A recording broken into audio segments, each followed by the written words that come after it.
resolvemos fazer este evento em homenagem às mulheres. E, inicialmente, eu gostaria de parabenizar todas as mulheres que compõem as associações estaduais, todas as mulheres da nossa comissão feminista da ABRAT, toda a escola, e homenagear as nossas ex-presidentas, né, que estiveram conosco nessa caminhada até aqui, Alessandra Camarano, Silvia Lopes, Clair de Flora e a nossa eterna Moema Batista. Eu acho que são essas as mulheres que passaram pela ABRAT à frente, na direção, desde 1979, defendendo direitos sociais e direitos humanos. Bom, o nosso evento tem como tema Mulher e Trabalho, a discriminação de gênero na relação de trabalho. E nós escolhemos, né, enquanto comissão, falar de 3 assuntos que muito afetam as mulheres na relação de trabalho, que é racismo no trabalho, assédio moral e assédio sexual. Trouxemos 6 grandes juristas, mulheres envolvidas já com essas temáticas, e que vão nos proporcionar uma tarde super agradável, descontraída, mas bem dinâmica. Aqui nós iniciaremos com a nossa vice-presidenta, doutora Elise Correia, advogada trabalhista, presidente da Associação dos Advogados Trabalhistas do Distrito Federal, vice-presidente da ABRAT, que é a nossa Associação Brasileira de Advogados Trabalhistas. E teremos também a Bruna Marcondes. Doutora Bruna é advogada em Direitos Sociais, é diretora social da Associação Gaúcha da Advocacia Trabalhista, é integrante do Instituto Cultura Afro, Sul Odomolê, é formada em Ciências Jurídicas e Sociais pela Universidade Federal do Rio Grande do Sul, é estudante bolsista da especialização em Direito Sindical na Federação de Magistratura, na Fundação de Magistratura do Trabalho do Rio Grande do Sul. Teremos também a advogada e professora Luciane Toss, mestra em Ciências Sociais, consultora em Gênero e Direitos Humanos, vice-presidente da AGETRA, membro da Comissão Feminista da ABRAT e docente da Escola da ABRAT. Teremos Marcelise Azevedo, também advogada, especialista em Direito do Trabalho e Previdenciário, assessora jurídica de diversas entidades de trabalhadores, sócia-diretora de Marketing e Relações Institucionais de Mauro Menezes e Advogados.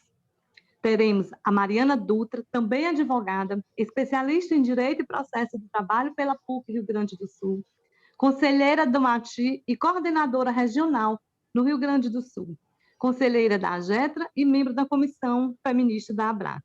E a Valéria Pelá, nossa amiga querida, advogada politicamente feminista, né? Fez questão de dizer, todas nós somos feministas mesmo, e estamos aqui justamente para falar disso hoje, especialista em Direito do Trabalho, idealizadora do coletivo Advogadas do Brasil, vice-presidente do Centro Popular da Mulher de Goiás, UBM, integrante do Conselho Estadual da Mulher de Goiás, vice-presidente do Conselho Municipal da Mulher de Goiânia, Goiás, e diretora da Comissão da Mulher da AGATRA, da Associação de Advogados Trabalhistas do Goiás, secretária da ASSIND, Associação Goiana da Advocacia Sindical Obreira.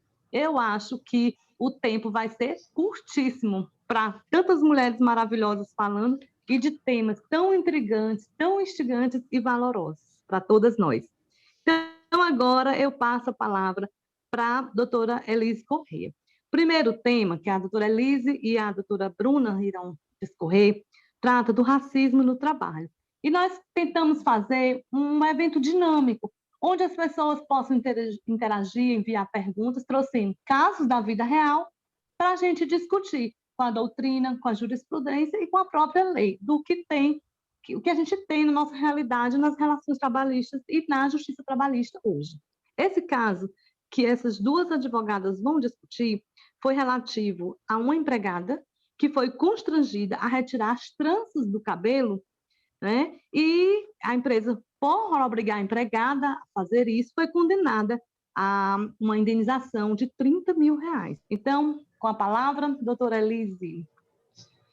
Boa tarde a todos e a todas. Eu agradeço primeiro a nossa querida Noélia, presidente da Comissão Feminina da ABRAT, pelo evento. Maravilhosa a ideia de trazer temas práticos para dentro do nosso debate.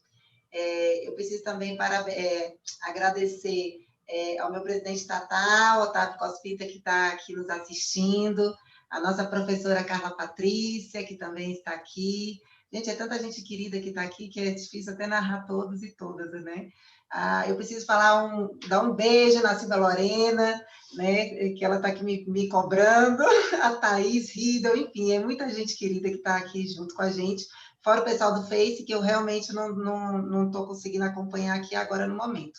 Né? Registrar em público também meus parabéns à nossa querida guerreira Valéria Pelá, pelo aniversário na data de ontem, né? Que seja celebrado um novo ciclo, né? Com muita vacina para a gente.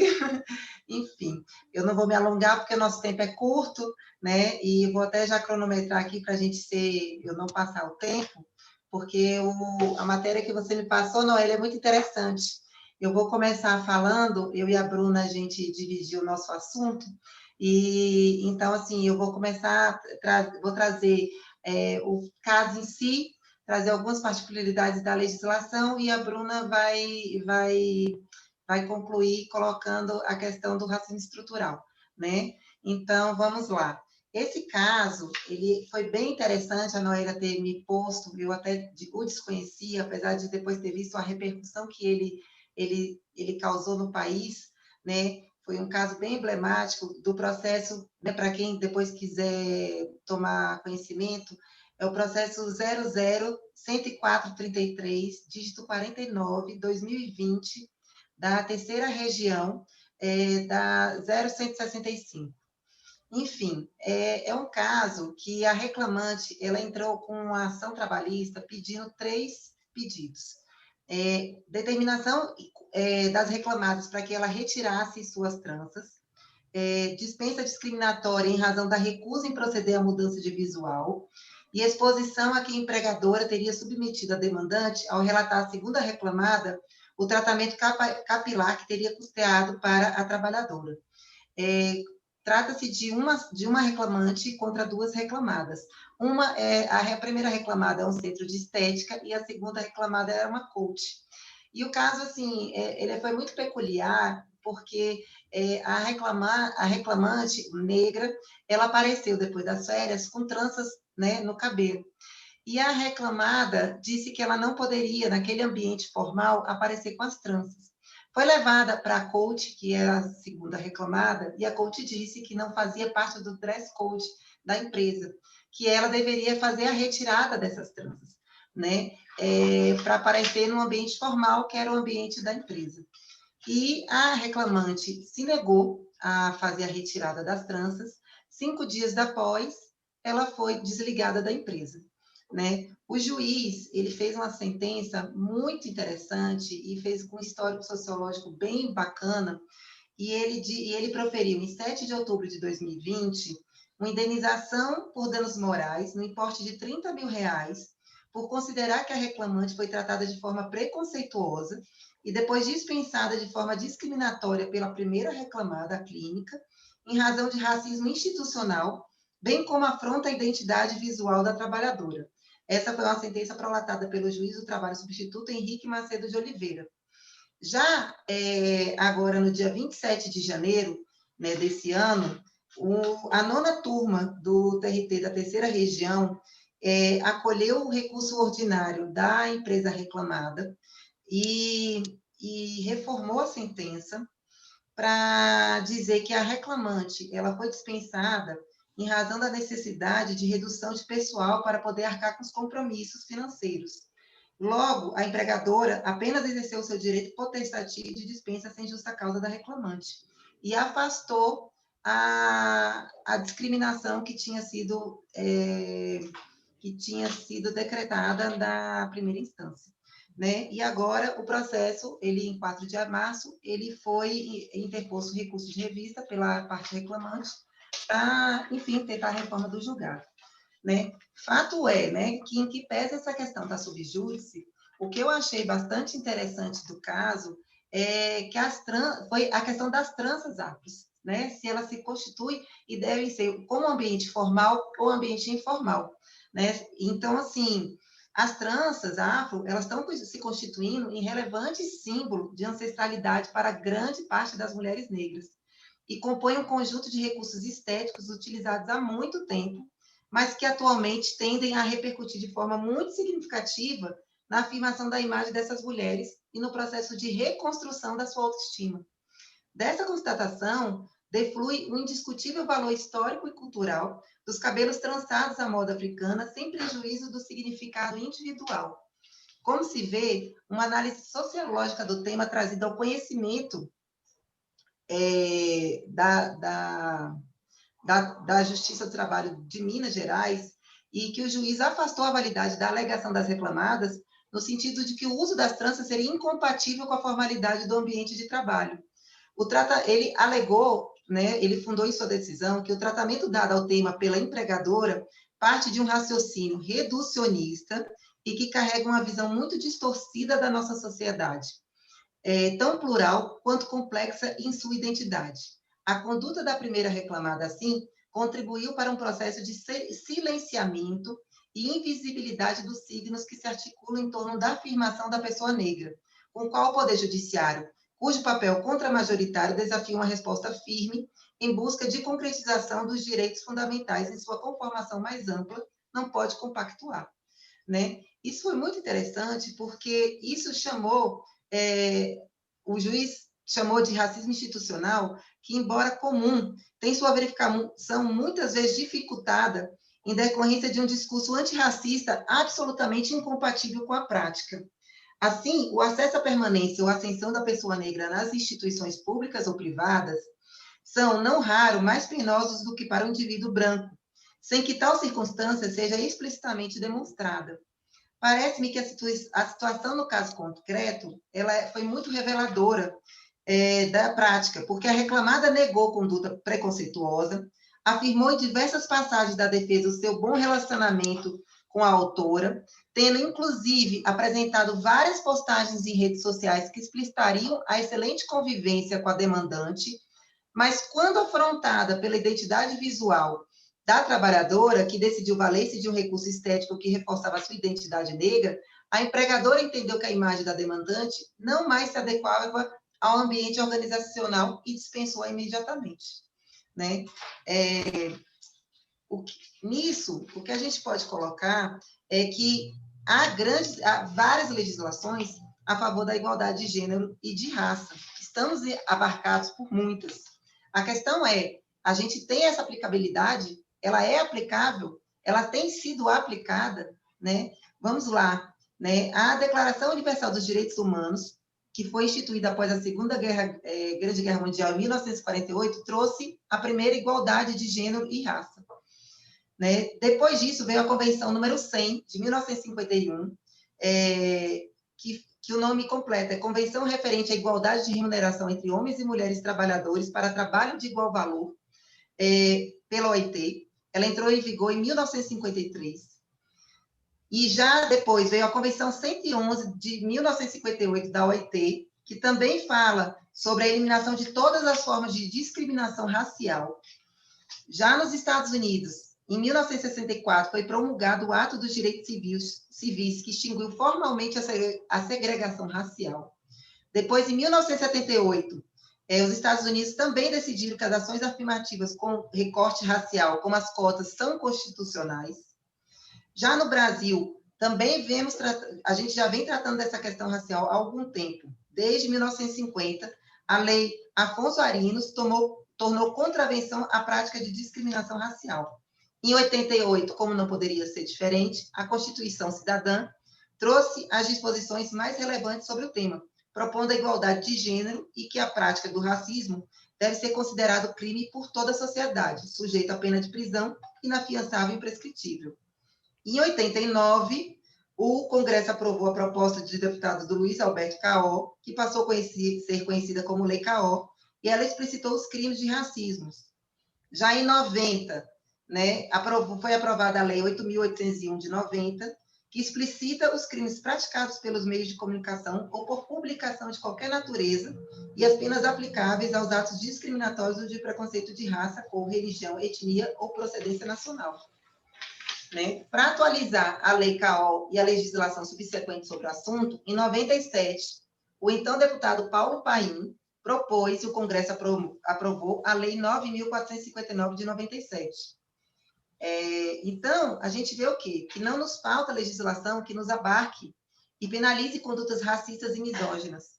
O que falta é a extinção da cultura do racismo estrutural, que se encontra enraizada em nossa estrutura até os dias de hoje, tema que será agora levantado pela minha colega de mesa virtual, doutora Bruna Marcondes. Só para encerrar a minha fala, e tentando ser bem dentro do meu tempo estipulado, eu hoje levando a minha filha à escola, eu ouvi, agora à tarde, uma música que eu achei absolutamente pertinente com o tema. É uma música de Seu Jorge, cantada por Sandra de Sá, e que me disseram, porque eu ainda não era nascida em 1990, né? Foi um hit no verão de 1990, que fala Olhos Coloridos, né? Os meus olhos coloridos me fazem refletir. Eu estou sempre na minha e não posso mais fugir. Meu cabelo enrolado, todos querem imitar. Eles estão baratinados, também querem enrolar. Você ri da minha roupa, você ri do meu cabelo. Você ri da minha pele, você ri do meu sorriso. A verdade é que você, todo brasileiro, tem sangue crioulo, tem cabelo duro, sarará crioulo. Obrigada, gente. Boa tarde. Passo a palavra de imediato para a doutora Bruna. Nossa, que massa! Muito obrigada, Elis, pelas palavras muito fortes, né? E uma verdade nua e crua da nossa realidade. Às vezes nem está tão distante. Com a palavra, doutora Bruna Marcondes. Olá, eu era chamada de Sarará quando era criança, talvez por conta dessa música, provavelmente, Elis. Então, estamos sincronizadas. Boa tarde a todas as mulheres deste evento, organizadoras, pensadoras, juristas, e a todos que estão nos assistindo também. Eu gostaria de agradecer o convite, essa recepção calorosa, através de um abraço virtual da minha amiga Luciane, minha colega de Agetra, que, né, infelizmente a gente mora na mesma cidade, mas agora não faz diferença mais, e da Marcelise Azevedo, que é minha companheira do coletivo Juristas Negras, que também estou morta de saudade. É muito bom, né, quando os caminhos, assim, as andanças se cruzam em outros espaços e para outras construções, mas sempre com um compromisso aí feminista e antirracista de olhar para o direito, né? Então, muito obrigada por esse convite. A colega que me antecedeu, a doutora Elise, fez esse sobrevoo, né?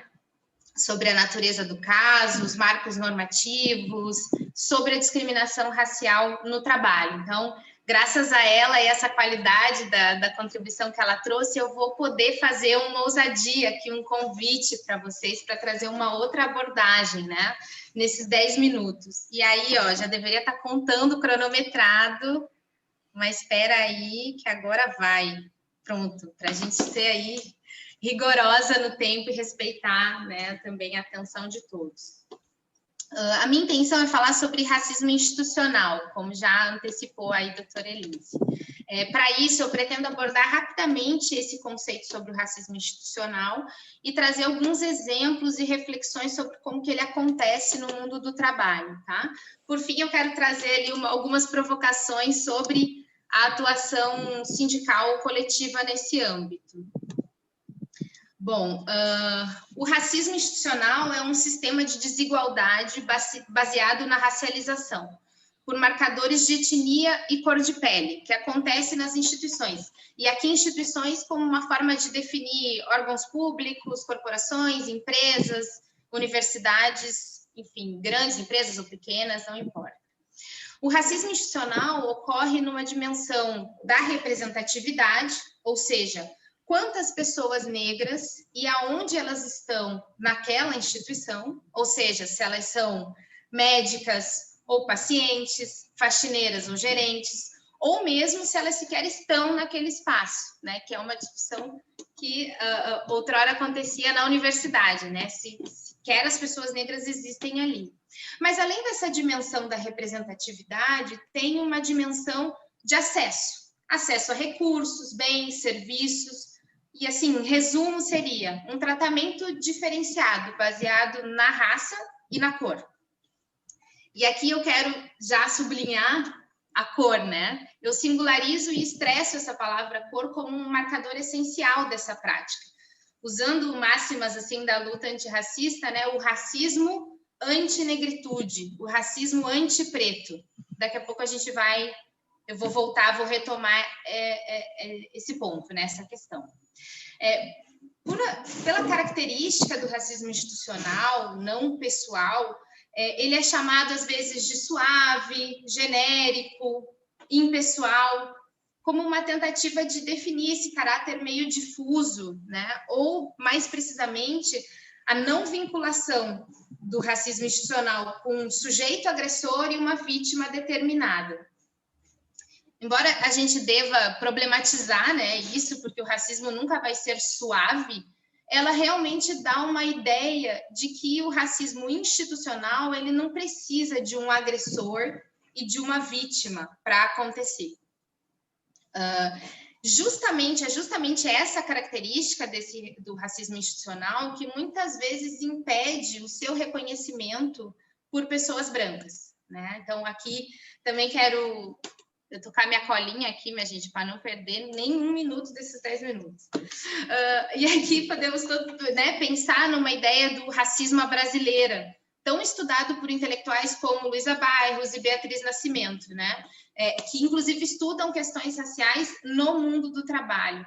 Essa não percepção dos brancos do racismo, seja institucional, estrutural, né, do racismo de modo geral, ele também funciona como uma manutenção das coisas como elas estão, né? Porque por que eu vou mudar e como mudar aquilo que eu nem reconheço que existe, né?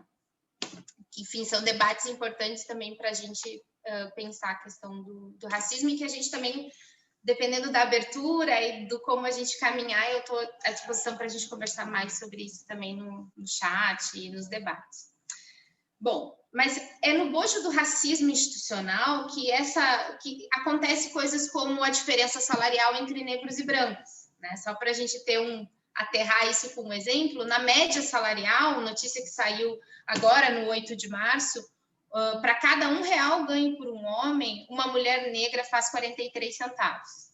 É também no racismo institucional que está a distribuição de postos de trabalho e lugares de poder dentro das instituições, né? Que não reflete o equilíbrio ali entre negros e negras na sociedade, ou seja, não faz essa ideia de espelhamento. A pesquisa do DIEESE de 2017 sobre classe trabalhadora, o Anuário dos Trabalhadores, aponta que no Rio Grande do Sul, dos 12.514 dirigentes sindicais, apenas 403 se autodeclaram pretos. E na Bahia, dos 6.914, apenas 402 se autodeclaram pretos. É também dentro do racismo institucional que acontece o que a gente chama de perfilamento racial. E aqui eu quero resgatar quando a gente falou sobre, né, quando eu trouxe a questão da centralidade da cor e do racismo antinegro. Então, tomando o caso que a gente analisou, que a doutora Elise trouxe agora como um convite, um exemplo para reflexão, o problema não era a recepcionista ser negra, né? A gente vai vendo também que a defesa usa desse recurso. Eu tinha amizade, eu tinha afeto, eu gostava dela, eu inclusive a contratei, então eu não sou racista, porque afinal de contas eu tenho uma recepcionista negra, né? Mas quando essa recepcionista passa a expressar a sua ancestralidade ou a ostentar as suas tranças através, né, dessa simbologia do que é ser uma pessoa afro-brasileira, isso passa a ser um problema, né? Então, esse funcionamento do perfilamento racial, ele é como constituir a priori o que seria uma pessoa negra e os riscos que ela representa, quem ela é, né? Então, quando essa moça começa a trazer as suas tranças, essa simbologia do seu lugar e da sua individualidade, da sua subjetividade, da sua história, ela vai se tornando mais negra, entre aspas, aos olhos, não só dos seus empregadores, mas da coach e dos clientes que frequentam aquele espaço, provavelmente, né? Esse perfilamento racial, ele também obstaculiza o ingresso aos postos de trabalho, né? Então, a pessoa sequer consegue entrar ou passar por um recrutamento. Então, trabalhadoras negras, muitas vezes, entram nas instituições já precarizadas pela terceirização e voltadas ao serviço de faxina, né? A campanha agora do mês da mulher, do mandato da vereadora Karen Santos aqui na cidade, talvez a Lu até esteja por dentro disso também, trazendo esse lugar da precarização do trabalho da mulher como uma bandeira, né, do mês de março. Vocês estão todos me ouvindo?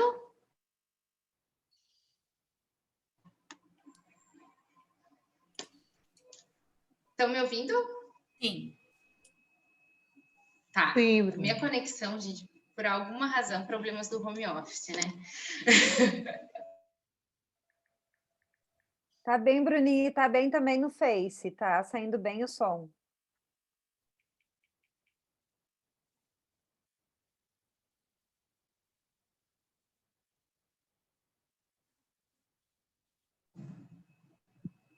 Será que a Bruna caiu? Voltei.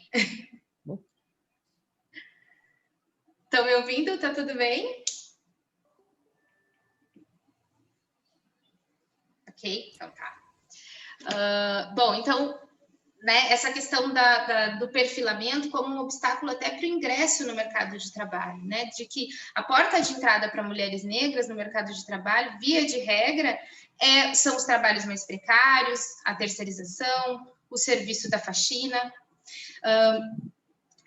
A pesquisa de emprego e desemprego de 2018 aponta que, na região metropolitana de São Paulo, 73%, quase 74% das mulheres negras que trabalham na região metropolitana da cidade de São Paulo estão no setor de serviços, né? Então, a gente vai vendo que o lugar reservado a essa mulher negra é esse espaço, né? E assim, nas nossas atividades como advogadas, assessorias de movimento sindical, a gente percebe empiricamente isso, né? Dependendo da categoria que você está, não tem uma pessoa negra que quiçá uma mulher negra naquele espaço, né? Outra consequência desse perfilamento racial, que é basicamente definir a priori o que é uma pessoa negra, o que ela representa, né? Produzir juízos de valor negativo sobre o comportamento desta pessoa, é a tal da suspeição de cor, né? Novamente aqui de novo, sublinhar o quanto que o fato da pele dessa pessoa negra ser mais escura é decisivo, né? Nessa ideia da suspeição de cor. 8 em cada 10 pessoas mortas pela polícia são pessoas negras, né? Então, esse perfilamento racial também vai produzir uma política dentro das instituições. A polícia é um exemplo, mas não é só ela, né? A gente também vê isso como um certo padrão, né, de pessoas negras serem alvo de punição dentro dos seus espaços de trabalho. Veja, a perseguição prioritária de pessoas negras e o direcionamento específico de uma política de segurança ou repressão e casos de ocultação de racismo também, né? De dizer, mas como, por exemplo, o caso que a doutora Elise trouxe, né? Eu tenho amizade com ela, né? Como se isso tivesse relação com a ofensa que foi promovida e com a dispensa justamente porque a trabalhadora não aceitou a retirada das tranças, né? Isso são exemplos de símbolos e práticas que constituem o racismo institucional. E aqui, né, também apontando uma ligação com o caso, que apesar da reforma da sentença, acho que o doutor Elise trouxe isso muito bem, a sentença estava muito boa, o que também não é muito comum em casos de discriminação racial e de gênero, né? Acho que as colegas também vão trabalhar isso mais para frente. Havia ali naquele caso uma prova abundante, que é outro fato peculiar, né? Que casos de discriminação e assédio que a gente tem uma gravação de ponta a ponta do ato, muito raramente, né? E além disso, a agressão foi feita entre duas pessoas determinadas, o que também ajuda a localizar aquela injúria racial, né? Facilita, digamos assim, a sua judicialização e, consequentemente, uma possível defesa dessa trabalhadora, né? Aqui, o que eu quero trazer também é que essa questão do racismo institucional, essa vigilância ostensiva, essa presunção de que pessoas negras não são capazes ou até são criminosas, ela é decisiva para o espaço, né, para o racismo institucional instituir dentro de um ambiente de trabalho uma violência psíquica, emocional, simbólica e eventualmente até física, né, dependendo de que instituição a gente está falando. E aqui não tem como deixar de lembrar do caso do Beto, né? Que aconteceu aqui em Porto Alegre. O João Beto foi morto por 2 seguranças em um supermercado aqui em Porto Alegre, às vésperas do Dia da Consciência Negra, né? Causando uma comoção, enfim, daqui da cidade, mas provavelmente de todo o Brasil, né? Se voltou para esse caso, assim.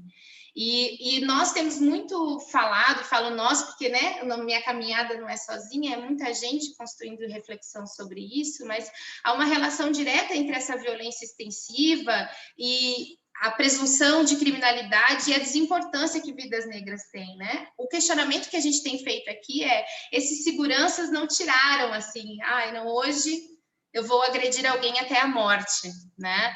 E aí a gente vai também investigando, e aqui, claro, quero deixar, no ambiente de juristas, deixar claro que essa é uma pesquisa de investigação, né? Não é uma sentença contra o Carrefour, mas surgiram muitas notícias e a gente também investiga que, recentemente, o Ministério Público do Rio de Janeiro denunciou o Carrefour Brasil por ter demitido uma funcionária que denunciou racismo e intolerância religiosa dentro da empresa, né? E aí, fazendo uma relação com o caso que a gente olhou, quantas vezes naquela clínica o dress code, que é a justificativa que a tal da coach e da empregadora utilizam, foi suficiente para sequer aprovar alguém no processo de recrutamento, né? Além de demitir, oprimir, envergonhar. E o que essa demissão representa para outras colegas negras naquele espaço de trabalho, né? Como é que isso ficou, se elas existiam, mas como é que fica essa relação para essas mulheres que ficaram ali, né? Nesse sentido, e aí eu infelizmente caí, me atrasei no tempo, mas a gente, né, vamos retomar, assim, eu não vou deixar desandar e perder muito tempo, prometo. Me parece imperativo que as organizações de defesa da classe trabalhadora atuem no sentido do antirracismo, né? Não apenas com o discurso da inclusão e da ação afirmativa, que também são muito importantes, mas no acolhimento e na organização de denúncias de violação de direitos e de desigualdade de tratamento nas instituições, né? Inclusive e, sobretudo, das categorias formadas majoritariamente por pessoas brancas, né? Racismo não é um problema de negros, racismo é um problema de brancos também, né? Então, acho que ter esse lugar da luta sindical que olhe para o racismo institucional como uma opressão quase que de organização da classe trabalhadora, né? De tão enraizada que ela está. Obrigada pelo tempo e desculpa pelos problemas técnicos aí. Está perdoada, doutora Bruna, pelo excesso. Bom, é interessante, né? Essa discussão é muito boa, a gente passaria a noite inteira falando aqui. E quanto que o racismo ele é naturalizado entre nós. Na defesa, inclusive, eles alegam que ensinaram até ela a fazer uns coques, porque não se pode confundir racismo com o dress code. Tem nada a ver uma coisa com a outra.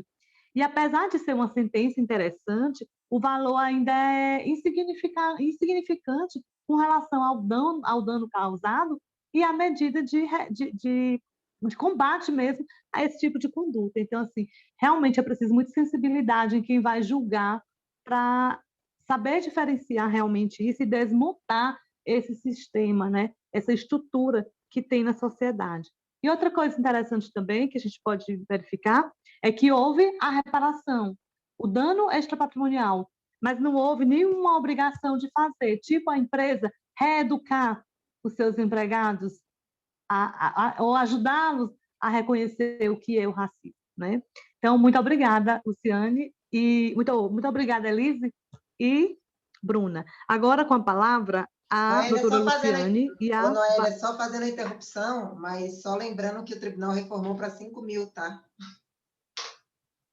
Menos ainda, né? Então, agora com a palavra a doutora Luciane e a doutora Valéria, que vão falar sobre assédio sexual no trabalho. E nós trouxemos um caso também real, onde uma empresa de transporte foi condenada a indenizar um empregado em 10 mil reais, a empregada em 10 mil reais por assédio sexual, por um ato, né, de assédio do empregado. Com você, doutora Luciane. Boa tarde a todos que estão e todos que estão nos assistindo, nos acompanhando ali pelo Facebook. Para quem está aqui na sala conosco, eu quero saudar efusivamente a Noélia pela oportunidade, pelo convite, por ter organizado mais uma vez pela Comissão Feminista uma atividade que tem temas muito relevantes, né, sobretudo para nós mulheres. Nessa semana, o meu foco e o foco da minha fala vai ser o assédio sexual contra mulheres. Quero saudar aqui, deixar um abraço para todas as minhas colegas aqui de evento. Como disse a Bruna, a gente mora na mesma cidade, não consegue mais se ver por conta de uma pandemia que não termina nunca, considerando a negligência do Estado e da racionalidade de morte que esse Estado e da política de morte que esse governo nos atribuiu, né, enquanto sociedade. Então, não tem como não fazer esse registro numa atividade aberta da Abrat. Quero também saudar pessoas queridas que estão nos acompanhando, seja no Facebook, seja no grupo do Zoom aqui, a Larissa Matos, a Dione Almeida, a Luciana lá de Rio Grande, que eu não vou me atrever a dizer o sobrenome, porque ele é polonês, enfim, o presidente Otávio. Então, assim, saudar todas as pessoas. O que nós conversamos, Valéria e eu, para que a gente pudesse conversar com você sobre o assédio sexual e sobre o caso? Há muitas coisas para se falar sobre assédio sexual, mas o nosso ponto aqui específico é a questão da responsabilidade objetiva de empregadores. Então, vou fazer um apanhado geral aqui sobre a questão, sobre a legislação e sobre como é que as empresas lidam com isso. E a Valéria me sucede, então, falando do judiciário, das decisões, e a gente vai fazendo essa troca aqui. É interessante que a gente diga que foi só ali na década de 80, em meados da década de 80, que se reconhece verdadeiramente a importância do assédio sexual, que as americanas haviam chamado de gêneros de conduta masculinas, né? Como um problema no ambiente de trabalho. Então, é muito recente essa categoria de assédio sexual como uma ocorrência de violência dentro do ambiente de trabalho. Essa espécie de violência ela vai atingir muito mais intensamente as mulheres trabalhadoras, quer pela frequente sujeição a situações que tornam a experiência do trabalho assalariado ainda mais penoso para as mulheres, considerando essa percepção do mundo do trabalho como um mundo representativo, né, de contradições e divergências em matéria de gênero, quer pelas imagens de subalternização e secundarização da importância da mulher no contexto do trabalho produtivo. Então, eu não tenho dúvidas de que a mulher está mais sujeita ao assédio sexual em todas as carreiras, e isso vai se dever principalmente à cultura de objetificação do corpo feminino e aquela falsa e enganosa ideia de que as mulheres dizem não querendo dizer sim. Então, a violência sexual e o assédio, eles vão ser generalizados na sociedade, mas eles vão ganhar espaços especiais e privilegiados de exercício nos locais de trabalho. E aí a gente vai ter na legislação brasileira, de forma mais contundente, a tipificação do assédio sexual no trabalho como um delito penal, um tipo penal lá no 216. E quando a gente vai falar sobre isso, a gente também vai combinar isso com algumas legislações posteriores a essa reforma do Código Penal, que vão estabelecer o assédio sexual no trabalho como um crime, digamos assim. Eu não sou da esfera penal, então me desculpem os penalistas se eu estou aqui cometendo algum erro e tal técnico quando eu afirmo isso. Mas o tratamento penal do assédio sexual, ele vai estar sujeito a algumas falhas estruturais do sistema de justiça criminal para lidar com os crimes desse tipo dessa natureza, vamos dizer assim. Então, revitimação, revivência do trauma pela necessidade de recontar o trauma diversas vezes, a exposição da vítima como uma estratégia de defesa, o descrédito sistêmico dos relatos de abusos vão ser alguns exemplos dos problemas que a abordagem criminalizante dá para o assédio sexual no trabalho.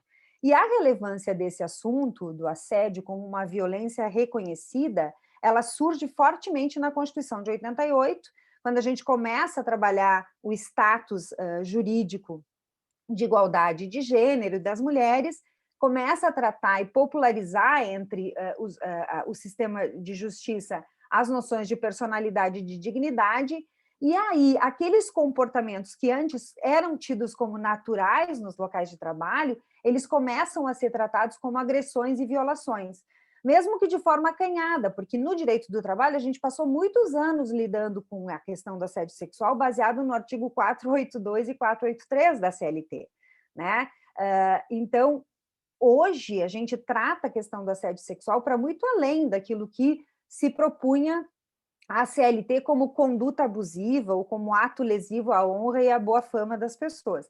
Então, o tratamento trabalhista hoje que se dá, ele muda a perspectiva e passa a reconhecer o que a gente chama de assédio sexual por intimidação. Então, nós vamos ter essa modalidade que vai estar classificada como assédio por intimidação ou assédio ambiental, assédio sexual ambiental. Então, diferente do que está previsto lá no artigo 216 do Código Penal, na esfera trabalhista, a gente vai ter a desnecessidade, ou seja, não vai ser necessário que haja uma agressão por superioridade hierárquica do assediador, não há necessidade que haja um favorecimento sexual, mas o que caracteriza a intimidação ou o assédio sexual ambiental? Manifestações, incitações sexuais inoportunas, solicitações sexuais, sejam elas verbais ou físicas, de natureza sexual e que gerem ofensa ou intimidem as vítimas. Então, vamos dizer assim, esse desenvolvimento para trazer mais para a realidade o que seja o assédio sexual no trabalho, é importante que a gente frise, porque isso vai determinar também a ampliação do rol de responsabilidades que os empregadores têm em relação às condutas. Qual é a responsabilidade, Luciane, objetiva que tem o empregador? Bom, os empregadores, as pessoas empregadoras, são responsáveis por assegurar um meio ambiente laboral livre de agressões e violências, né? Quer dizer, o meio ambiente não pode ser um lugar onde a pessoa seja submetida a qualquer tipo de degradação, seja ela física, emocional, moral ou sexual.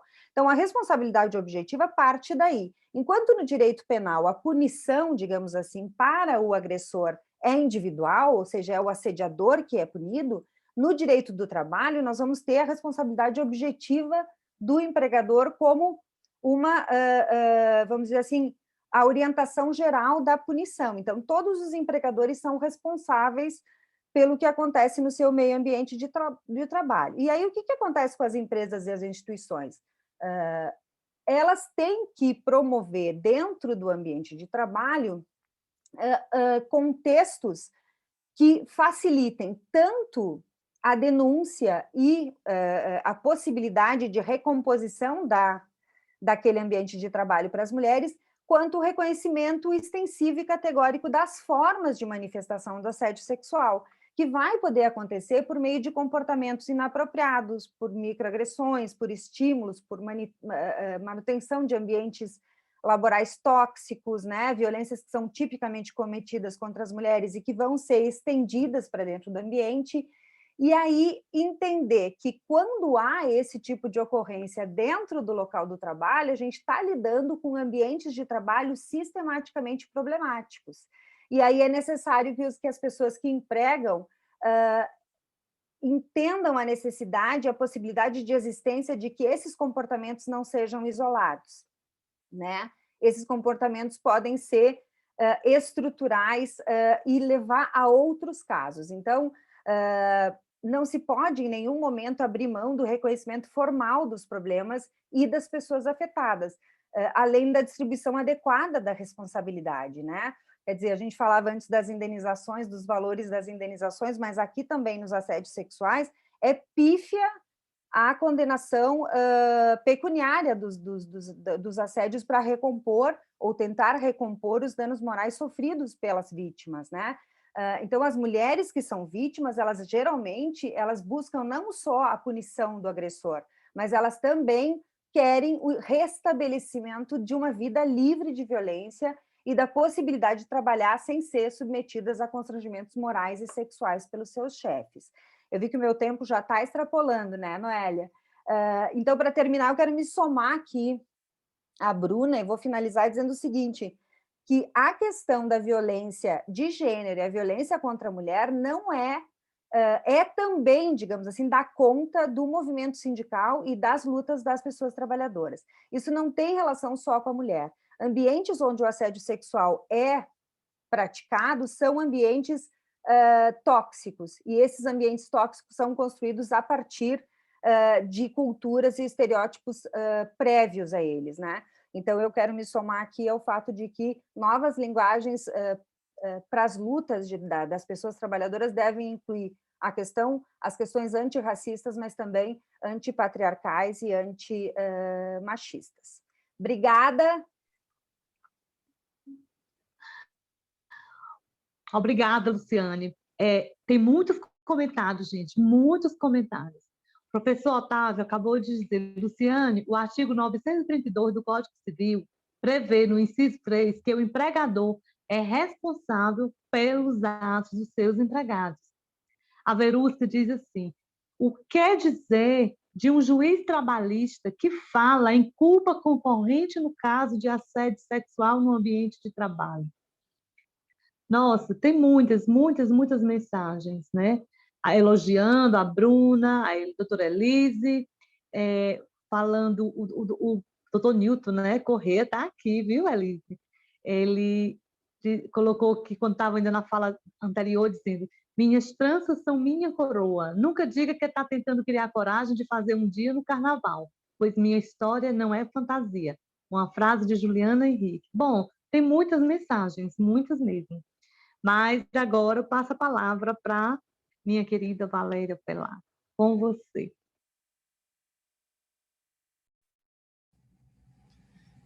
Boa tarde a todas as pessoas que estão nos assistindo. Boa tarde às colegas queridas, que me dão uma satisfação imensa de estar aqui ao lado de vocês.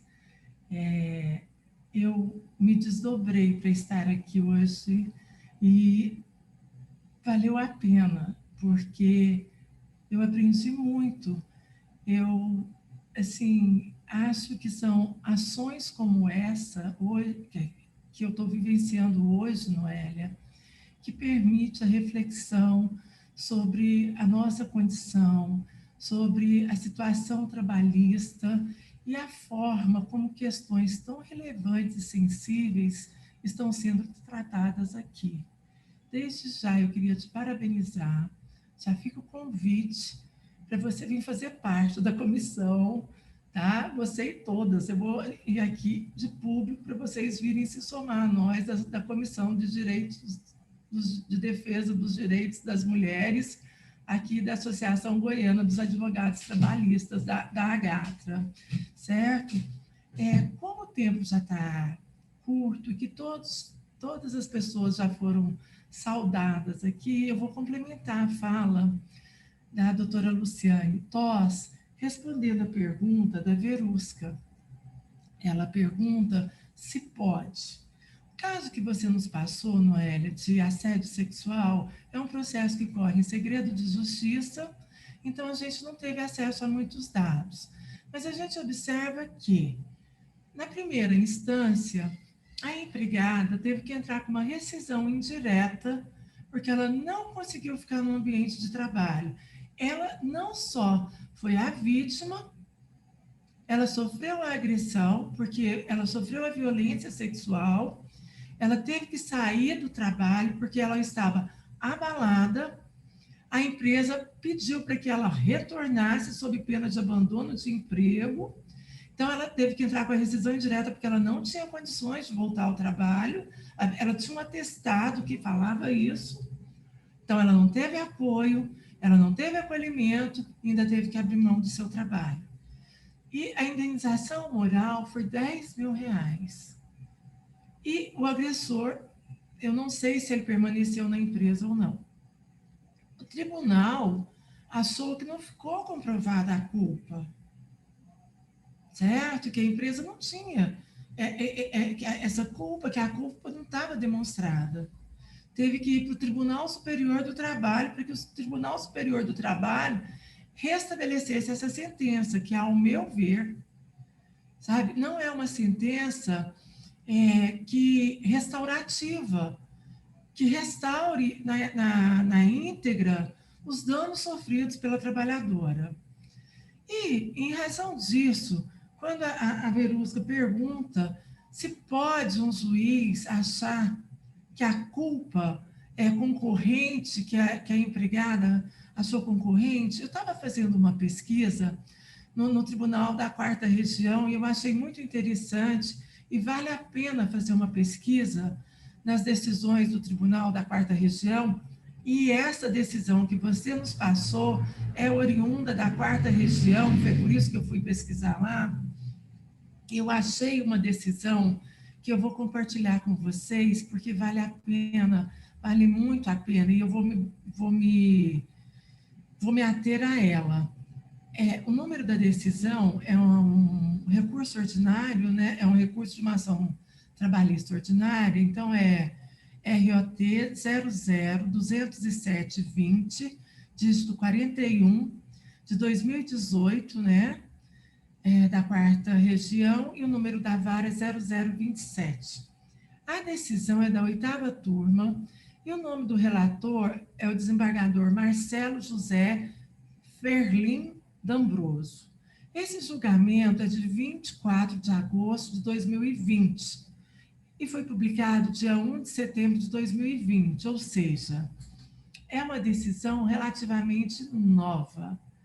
E eu achei que é uma decisão de uma grandeza, porque ele diz o seguinte, eu peço vênia para ler. Na decisão ele fala assim, sobre o assédio sexual, violência de ordem psicológica. Ele começa, aspas, perspectiva de gênero. Ele cita convenções, a Convenção sobre a Eliminação de Todas as Formas de Discriminação contra as Mulheres, CEDAW. Ele cita a Convenção Interamericana para Prevenir, Punir e Erradicar a Violência contra a Mulher, Convenção de Belém do Pará, e trata da despedida por justa causa do agressor, certo? Por ato atentatório à liberdade e à dignidade da mulher.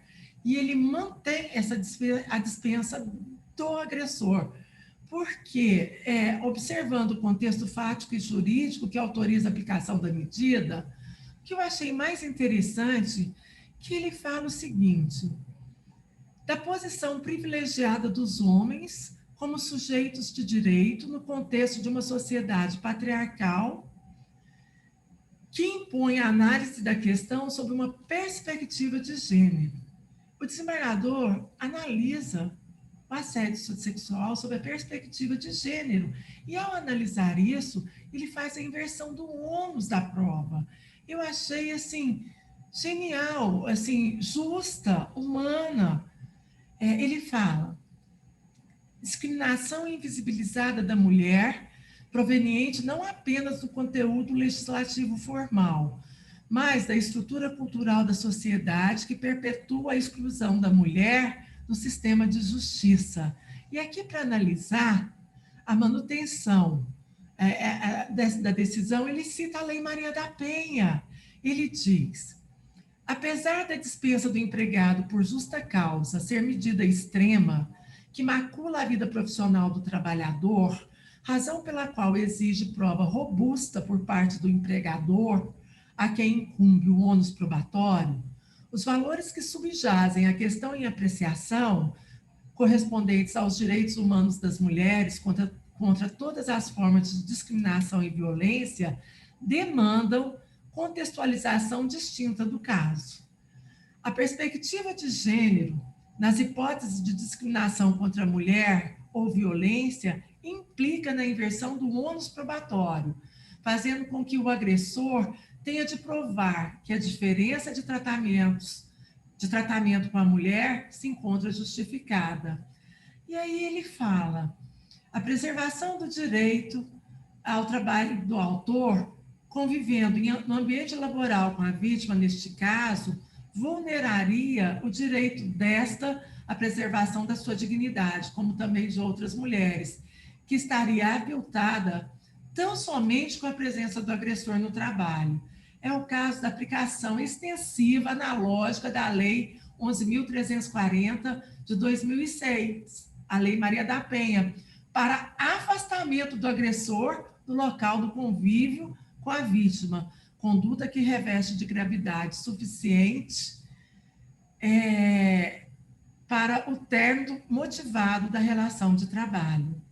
Enfim, eu acho que esse acórdão deve ser objeto de divulgação, de estudo mais profundo, para outros magistrados e para nós, mulheres que trabalhamos com o direito e que somos ativistas no direito, na defesa dos direitos das mulheres. Com isso, eu agradeço essa oportunidade e encerro a minha participação. Vou tentar ficar aqui o máximo de tempo possível, porque eu quero muito assistir o próximo painel. E gratidão por esse momento de aprendizado mútuo aqui. Tá? Um abraço, Noélia. E, através do meu abraço a você, eu abraço todas as minhas colegas aqui presentes. Um beijo. Muito obrigada, Luciane e Valéria, por essa fala tão incisiva, tão esclarecedora. Desse caso também, o que eu pude ler, né, superficialmente, a gente não tem acesso ao processo, que se é doloroso o assédio sexual, essa mulher, ela passou, em média, 1 ano sofrendo, de 2014 a 2015. E aí a gente se pergunta, por que ela não denunciou antes? Quantos malefícios isso não trouxe para a vida dela, pessoal, com a família, né? A saúde? Por que as mulheres não fazem? Por medo? O que é? E eu acho que, assim, no meu entendimento, é um dos problemas mais difíceis, porque na maioria das vezes, Luciane e Valéria, não sei como andam as pesquisas de vocês, mas o que eu pude ver também é que geralmente está só o assediador e a pessoa assediada. Eles não fazem como no assédio moral na frente de outras pessoas. Muitas vezes eles fazem o assédio sexual de uma forma mais privada. Então, é bom se esclarecer também que a empresa pode entrar, inclusive, com ação regressiva contra o empregado. E o empregado pode responder, deverá responder criminalmente. Então, tem todas essas consequências na vida de todas as pessoas envolvidas no assédio sexual, né? Muito obrigada, meninas. E agora vamos falar de assédio moral no trabalho.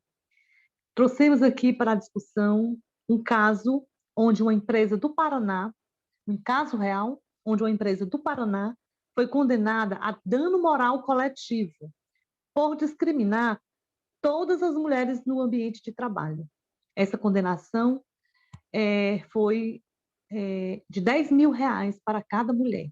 Então, agora eu passo a palavra para a doutora Mariana Dutra, que iniciará discorrendo sobre esse tema.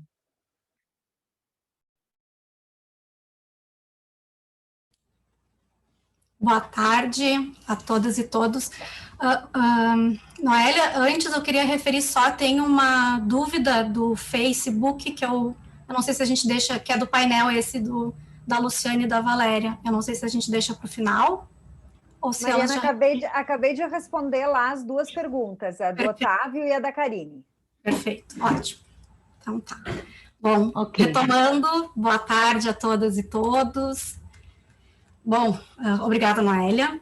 Não preciso dizer que é um privilégio estar aqui com essas mulheres maravilhosas. Me sinto muito, muito honrada de estar participando desse evento com vocês. Eu conheço o trabalho de todas, já ouvi todas falarem e admiro todas muito mesmo. Realmente agradeço muito a oportunidade de estar aqui nesse espaço com vocês. A gente está aqui, a gente já, a Noélia e as que me antecederam já, como já deixaram claro, é um tema bem difícil e, infelizmente, muito presente na nossa rotina, no nosso cotidiano das relações de trabalho e, portanto, no cotidiano da nossa lide trabalhista, nós, como advogadas trabalhistas que somos. Ela é mais presente ainda na vida das trabalhadoras, né, do país, e nos mais diversos, a Bruna bem pontuou a questão racial, que é um recorte que sempre é observado, a gente sempre tem que observar, mas ela é uma questão do assédio moral, ela é presente nos mais diversos segmentos, áreas de atuação e classes sociais. A minha e a Marcelise coube a discussão do tema assédio moral, então, e a discriminação nas relações de trabalho, né? Na dinâmica que a gente está tendo aqui até agora, e foi mais ou menos como foi feito nos painéis anteriores, foi selecionado um caso paradigma, eu vou relatar brevemente o caso, até porque a gente tem um tempo curto, né? Vou fazer alguns apontamentos sobre a legislação que foi aplicada, vou fazer esse resumo da decisão, porque acredito que possivelmente a maioria das pessoas que está nos acompanhando não teve a oportunidade de ler a notícia, menos ainda o acórdão do TST, que é o objeto da notícia. E, na sequência, a Marcelise vai trazer as contribuições dela, outros casos sobre o tema, em comparação, inclusive falando sobre assédio moral coletivo, vai trazer os comentários dela. Bom, é um acórdão da primeira turma do TST, tá? É de relatoria do ministro...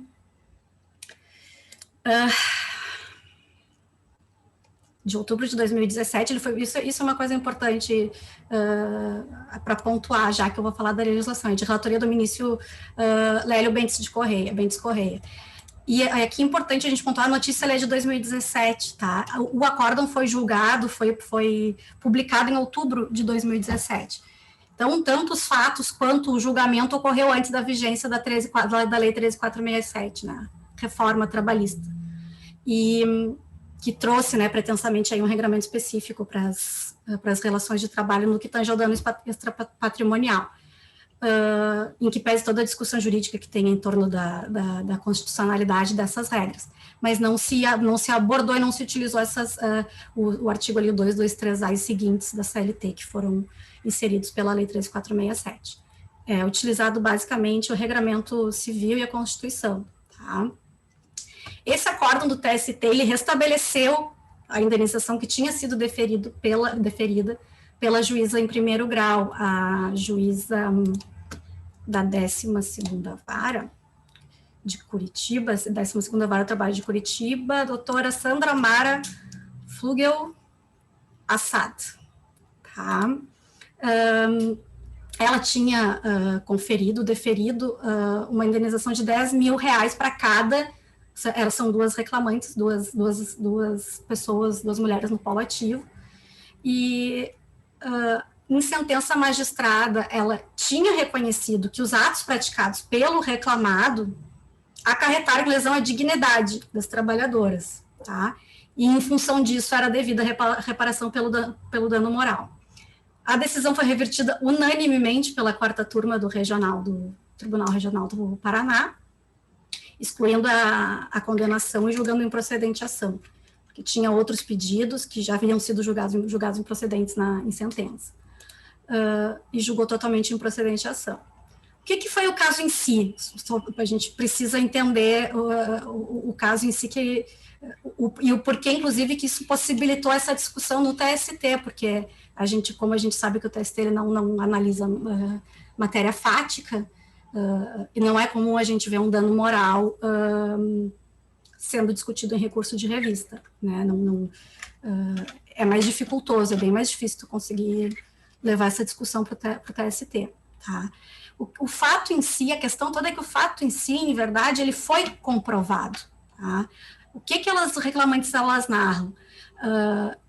Que o superior hierárquico delas direcionava frequentes xingamentos e ofensas às mulheres e aos curitibanos do setor de trabalho, utilizando inclusive palavras de baixo calão. Essas ocorrências, essas situações, elas ficaram cabalmente demonstradas pela prova oral produzida, era recorrente, era rotina, fazia parte do cotidiano laboral da equipe. Tá? Repito, tudo cabalmente comprovado nos autos. Tá? O fundamento do regional para afastar essa indenização foi no sentido de que as alegadas ofensas eram genéricas e utilizadas indistintamente, e não dirigidas direta e especificamente às autoras. O acórdão refere expressamente os xingamentos dirigidos a todas as mulheres do setor e o desagrado era pelos curitibanos de modo geral. Ou seja, o fato é incontroverso. O que a turma do regional entende é que não existe a caracterização do ato ilícito, não está configurado o ato ilícito previsto nos artigos 186 e 187 do Código Civil. Tá?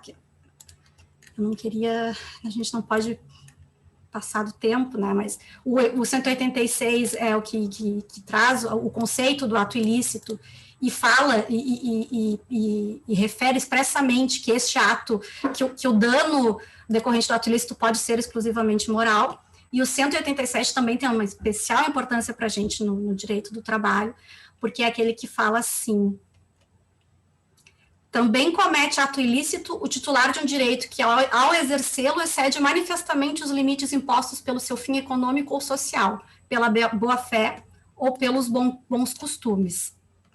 Tá? O artigo 186, assim como o primeiro que eu referi, assim como o artigo 5º inciso 10º da Constituição, eles trazem essa possibilidade, então, como eu falei, que o dano pode ser exclusivamente moral e está garantida a consequente indenização quando ocorrente. O 187, então, trazendo esse conceito de que o abuso de direito também, quando tu extrapola o exercício de um direito, tu também pode cometer um ato ilícito, ele é muito importante nas relações de trabalho, para a caracterização de um dano moral nas relações de trabalho, ante a possibilidade de haver uma caracterização de abuso do poder diretivo do empregador, que foi exatamente o que aconteceu neste caso. Tá?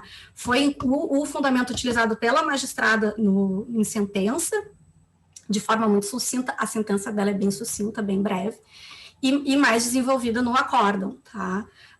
No sentido de que houve um abuso do poder diretivo, que essas atitudes do preposto, que na verdade era um sócio da empresa, caracterizava abuso de poder diretivo. Eles referem assim: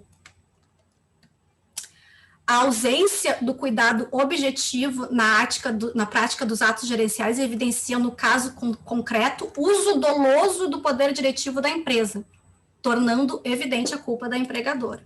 Que aqui a gente está falando, né, dos requisitos para a caracterização do dano indenizável, que é a ocorrência do dano, a prova efetiva do dano, o nexo causal, o ato ilícito, e a culpa, né, que é um dos elementos caracterizadores necessários. Tá? E eles entendem que analisam basicamente a caracterização do ato ilícito nesse caso, porque eles entendem que, estando comprovada a ilicitude desse ato, o dano moral decorrente, ele independe de prova, tá?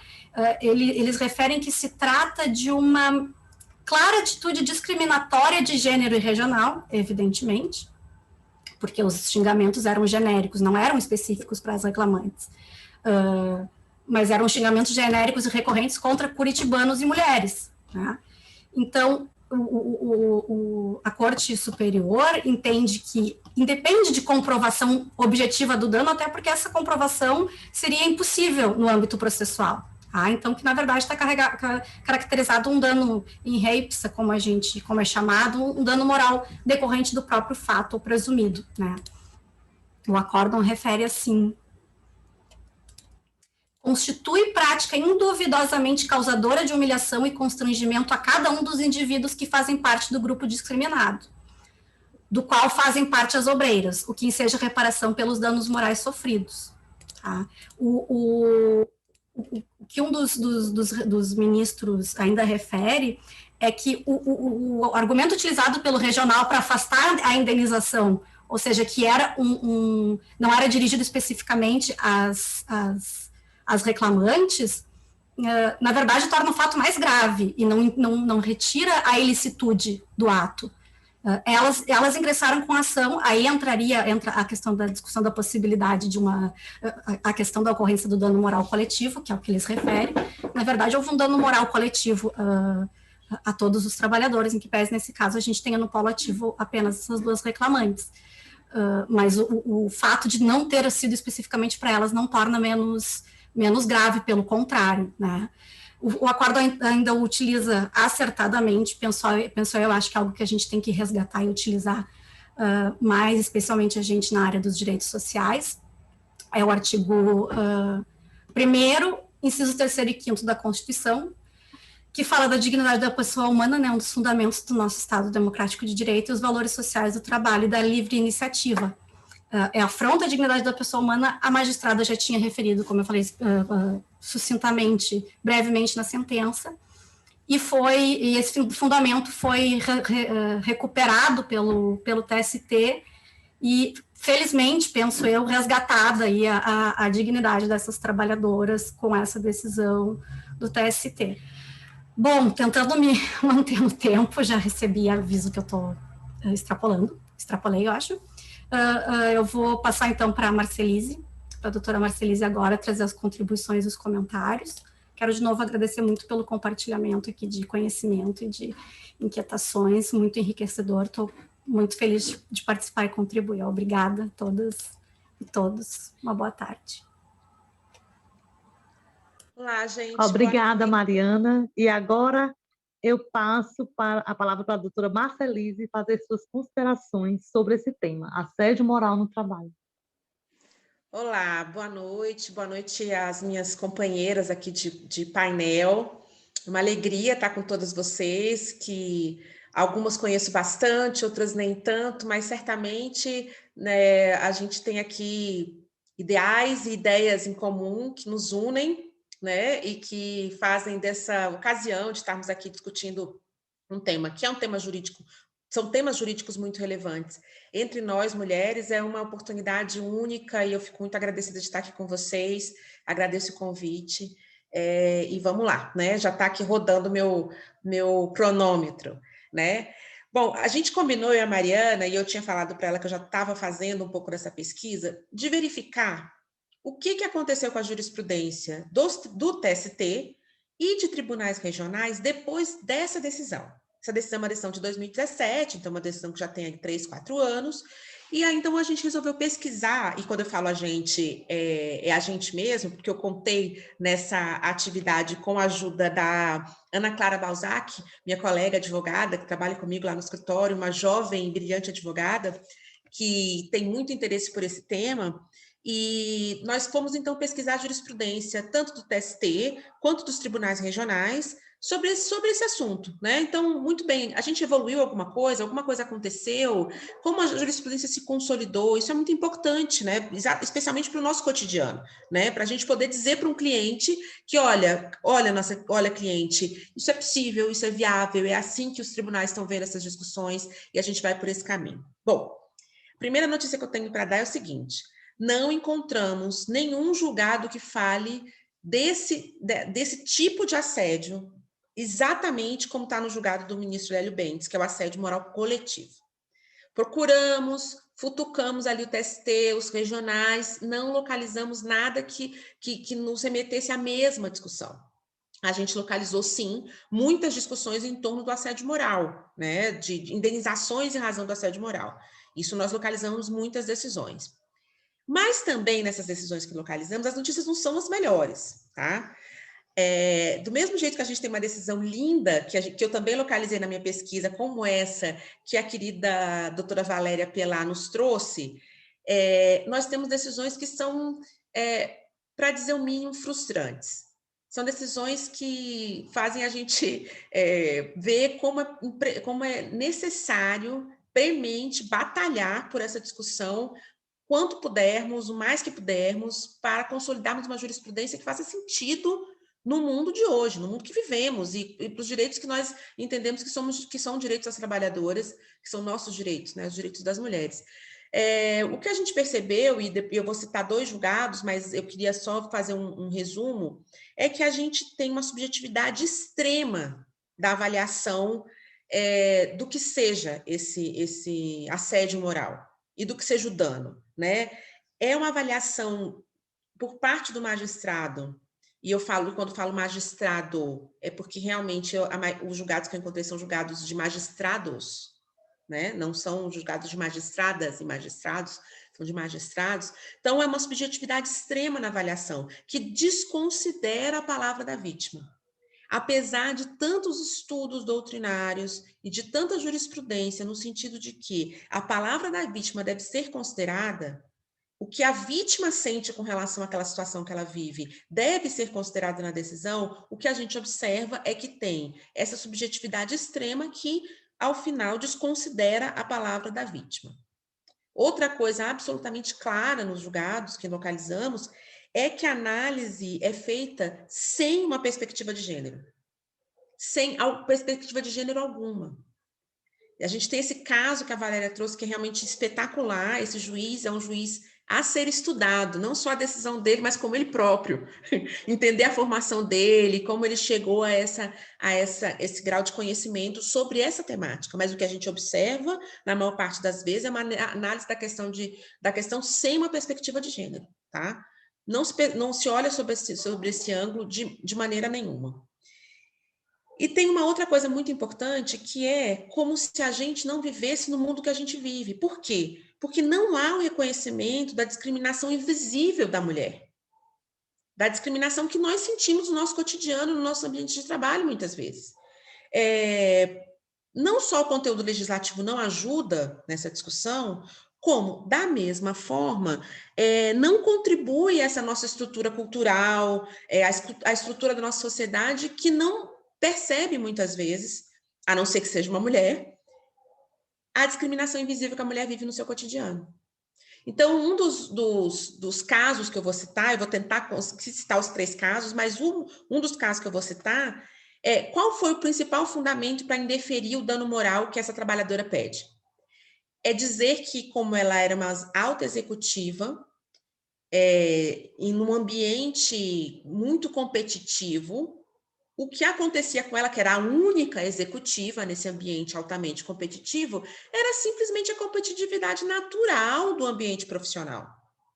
Isso é um julgado do TST, e o entendimento que eles adotaram, e eu deixei aqui anotado, porque eu realmente acho bem peculiar assim, o modo de ver, né, do julgador, né, é o seguinte: como ela era uma diretora, e ela estava reclamando da atuação dos outros diretores. Veja bem, ela era a única diretora. O regional reconheceu a discriminação. Em recurso de revista, né, a turma reformou, mesmo que estando consignado nos autos, o tratamento diferenciado. O que o TST entendeu? Não era em razão do gênero, mas do próprio ambiente competitivo de altos funcionários. Veja que é uma falta de perspectiva de gênero nessa discussão. Será que um colega homem, nesse mesmo ambiente competitivo, teria tido motivos para entender que ele estava sofrendo algum tipo de discriminação? Se ela entendeu assim, por que não confiar ou não considerar a palavra da vítima? Então, o entendimento do TSE foi nesse sentido. Não, olha, na verdade não era uma discriminação de gênero, na verdade era porque o ambiente era muito competitivo, um ambiente de altos executivos. Você vê que é uma visão que não considera, né, a perspectiva de gênero, né? Um outro caso muito interessante que eu localizei, e eu vou colocar depois aqui no chat as referências, é um caso de uma trabalhadora trans, uma mulher trans. Esse caso me chamou muita atenção. Por quê? Esse caso é de uma trabalhadora trans que o chefe dela não permitia que ela usasse o banheiro feminino. E o chefe dela insistia em chamá-la pelo nome de batismo, digamos assim, e não pelo nome social. E não foi reconhecido que isso era uma discriminação de gênero. esse é um caso muito delicado, muito interessante. Por quê? Porque nós, feministas, nós acreditamos que o nosso feminismo inclui as mulheres trans. Eu acredito nisso. E não se reconhecer que há uma discriminação de gênero nesse tipo de situação é não reconhecer essa mulher como uma mulher. Então, esse chefe, ele entendeu, né, nesse julgamento, que, olha, mas estava meio confuso. Estava meio confuso para mim, estava meio confuso para a gente se ela se era um homem ou se era uma mulher. Ou seja, mas nesse caso, não só se desconsiderou a visão da vítima, como se desconsiderou como ela se declarava. O que hoje em dia é absolutamente inadmissível, né? Quando a gente considera tudo que já se evoluiu, que já se cresceu em relação a esse tipo de discussão. E nesse caso, não foi possível fazer a discussão no TST, a gente pegou esse acordo no TST, mas não foi possível fazer a discussão no TST pela aplicação do 126. E o juiz do TRT, ele traz uma pérola. Ele diz o seguinte: como bem ressaltou o juízo de origem, apesar de ser aconselhável o uso de banheiros segundo a identidade de gênero dos empregados, não se trata de uma questão pacífica, pois envolve um conflito entre o respeito à liberdade e privacidade do transexual, como também a privacidade e intimidade de quem ainda se apega às diferenças fisiológicas nesse caso. Ou seja, ele entendeu que acima do direito dessa mulher trans estava o direito de quem ainda se apega a questões fisiológicas, né? E que muitas vezes não são fisiológicas, na verdade, são questões morais, né? Que levam a pessoa a não aceitar uma mulher trans no ambiente de trabalho. Então, eu estou aqui indo para o meu... Eu não vou conseguir falar do terceiro caso, mas, enfim. Mas isso é para demonstrar, esses dois julgados, esses dois estavam no TST, e a gente encontra julgados interessantes nos regionais todos, para dizer que é isso, a gente ainda tem uma jurisprudência errática, uma jurisprudência muito apegada a padrões morais e ideológicos, e muito menos apegada à doutrina e à jurisprudência em torno desse tema. Então, decisões como essa que a doutora Valéria Pelá trouxe são exceções, decisões que apreciam e verificam esses conceitos e essas possibilidades são decisões muito, muito raras e a gente estaremos cumprindo nosso papel à medida que buscarmos discutir isso no judiciário, levarmos à frente essa discussão e estabelecer parâmetros mais objetivos possíveis em torno dessa matéria e da discriminação de gênero e do assédio moral decorrente do gênero. É isso. Eu extrapolei um pouco o meu tempo, me desculpem, e obrigada pela oportunidade de falar sobre esse assunto. Muito obrigada, Marcelice, muito obrigada, Mariana. Realmente, a gente ainda tinha muito que conversar sobre todos os temas. Nessa decisão coletiva, dessa forma de decisão coletiva, a gente quase não vê ou não vê realmente. E onde se pode dizer que é um universo bem maior. Você tem muitas pessoas sendo assediadas, no universo é bem maior. Bom, estamos encerrando. Que pena. Quero agradecer imensamente, minha palavra é só gratidão, a todas vocês, meninas, que disponibilizaram o tempo para estar aqui, em nome da comissão, em nome da Abrat, compartilhando conosco esse momento. Agradecer a todos que nos assistiram e que de alguma forma colaboraram. E dizer que, em comemoração ao mês da mulher, a gente ainda tem muita luta, não é verdade? Mas que um dia a gente possa realmente comemorar sem violências, sem desrespeito, sem discriminação, que nós possamos estar aqui falando de outros temas mais felizes, que possam respeitar a nossa voz, né, o nosso corpo, a nossa dignidade de pessoa humana. E agora, para encerrar, eu vou apresentar para vocês uma pessoa maravilhosa que eu conheci na minha jornada, uma menina super batalhadora, maravilhosa, de uma voz linda, que vai cantar para todos nós, para todos e todas. Agora, Adra Liz, é com você.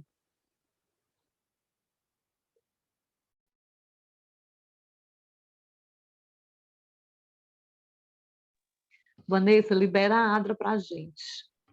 Eu liberei, ela não está entrando. Vamos ver o que está acontecendo. Vamos ver se ela consegue. Acho que agora ela vai conseguir.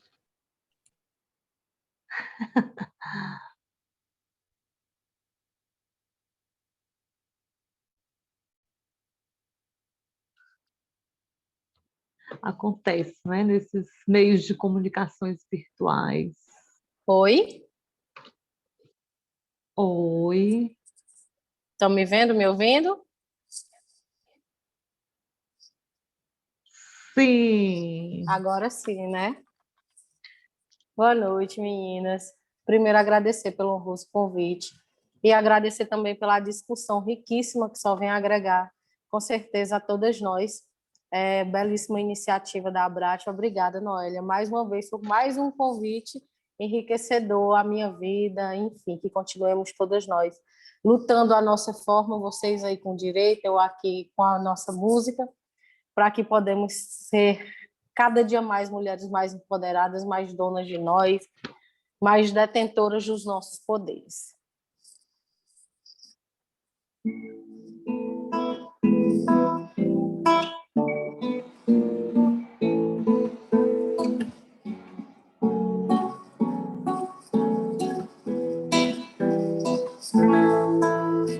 Maria, Maria é o som, é a cor, é o suor, é a dose mais forte e lenta de uma gente que ri quando deve chorar, que não vive, apenas aguenta.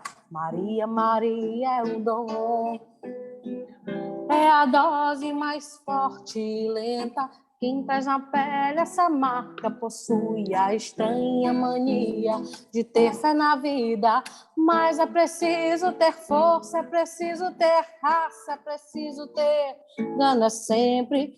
Quem traz no corpo a marca Maria, Maria mistura a dor e a alegria. Mas é preciso ter manha, é preciso ter graça, é preciso ter sonho sempre.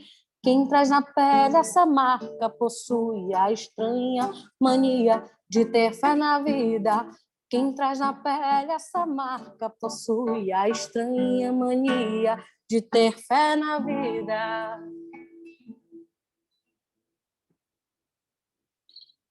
Acho que um dos maiores marcos da música brasileira no sentido de contribuir com essa nova era de empoderamento e inclusão também de mulheres foi a Isa, e eu não poderia deixar de cantar aqui uma das músicas dela que mais fez sucesso e que mais conseguiu levar de uma maneira direta, com a letra acessível, inteligente e descomplicada para mulheres de todas as classes sociais, essa nossa mensagem.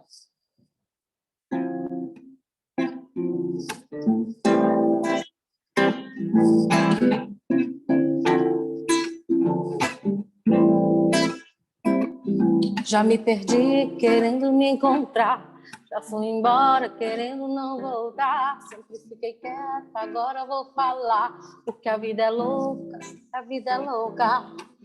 Me perde pelo caminho, mas não paro, não. Já chorei mares e rios, mas não afogo, não. Sempre dou o meu jeitinho, é bruto, mas é com carinho. Porque Deus me fez assim, dona de mim. Deixa a minha fé guiar, sei que um dia chego lá. Porque Deus me fez assim, dona de mim. Me pede pelo caminho, mas não paro, não. Já chorei mares e rios, mas não afogo, não. Sempre dou o meu jeitinho, é bruto, mas é com carinho. Porque Deus me fez assim, dona de mim. deixo a minha fé guiar, porque um dia chego lá, porque Deus me fez assim, dona de mim. Estão conseguindo ouvir direitinho? A qualidade do som tá boa?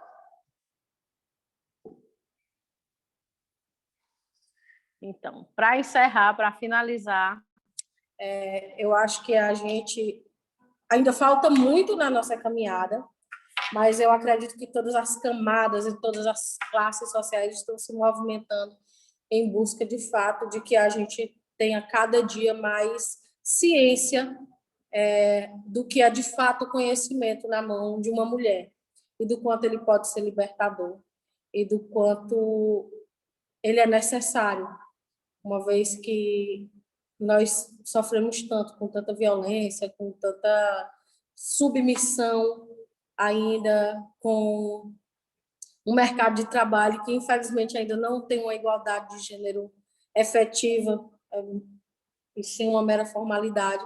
E na música não é diferente. Hoje a gente tem várias bandas que vêm com essa mensagem de fato, e uma que eu não poderia deixar de citar é Francisca Lombra, que vem com várias mensagens de fato revolucionárias e que fazem com que a voz das mulheres se façam valer através de letras que são extremamente inteligentes.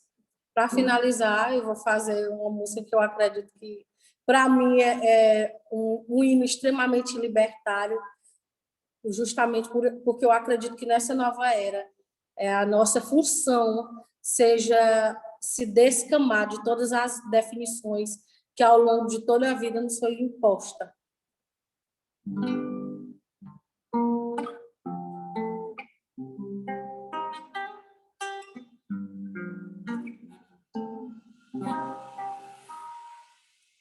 Triste e louco o mar, será qualificada ela quem recusa seguir receita tal, a receita cultural do marido, da família, cuida da rotina.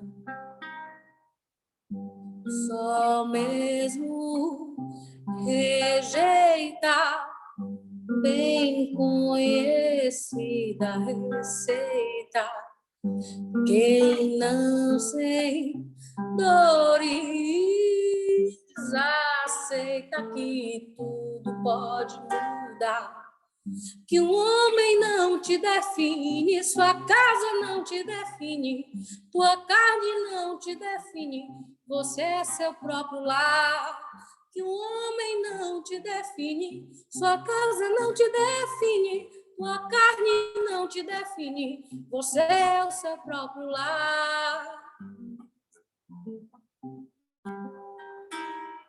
Triste, louco o mar, será qualificada ela quem recusa seguir receita tal, a receita cultural do marido, da família, cuida da rotina.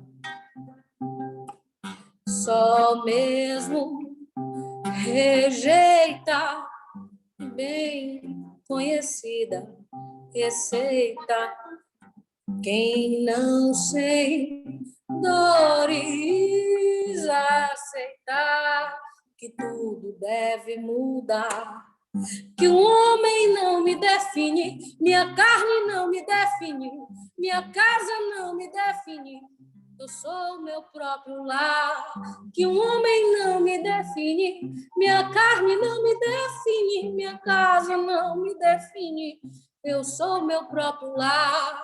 Que um homem não te define, tua casa não te define, tua carne não te define, você é o seu próprio lar. Que um homem não me define, minha carne não me define, minha casa não me define, eu sou meu próprio lar. Triste, louco o mar.